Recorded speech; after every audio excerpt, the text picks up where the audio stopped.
Umunsi umwe umushakashatsi yafashe uruvu arangije arushyira akadomo k'iroza ku gahanga. Ubwo byari mu rwego rwo kugira ngo azajye abona aho rugiye. Ku mushakashatsi nta kindi yari agamije, byari ikimenyetso gusa. Ariko uruvu mu gihe rwari ruri kugenda rwirebye mu mazi, rubona ka kabara, hanyuma rwumvishe ishyano riguye rwose. Rwumvise ko isi yose rwitegereza. Rwatangiye guhinduranya amabara kenshi na kenshi kugira ngo rurebe ko rwahisha ako kabara, ndetse yewe rugenda rukubita n'umutwe ku rutare kugira ngo rurebe ko ako kabara kahita, gusa biranga. Rwaretse guhiga, yewe rurekera no kurya.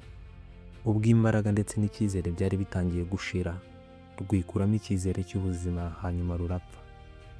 Umushakashatsi rero ubwo rusangaga rwapfuye, kuri we ntacyo byari bivuze, gusa ku ruvu byari icyago gikomeye cyane.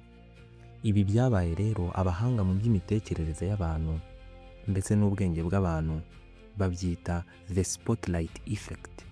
Tugenekereje mu rurimi rw'ikinyarwanda bishatse gusobanura ko ari uko umuntu ashobora kugira icyizere cy'uko amaso yose y'abantu ari kumureba, ari we bahanze amaso. Rimwe na rimwe uhangayikishwa n'amafuti cyangwa se amakosa utekereza ko buri wese abona, buri wese aguseka cyangwa se buri wese agucira urubanza. Ariko ukuri ni uko buri muntu uwo ari we wese ndetse n'abantu bose kuri iyi si bari mu ngamba zabo. Buri wese arwana urugamba rwe. Ikirenzeho kandi nta nubwo bazi ibyo uhanganye nabyo ngo ni ibiki, kubera ko ako kadomo utekereza ko kari ku gahanga kawe ni wowe ukabona wenyine mu mutwe wawe.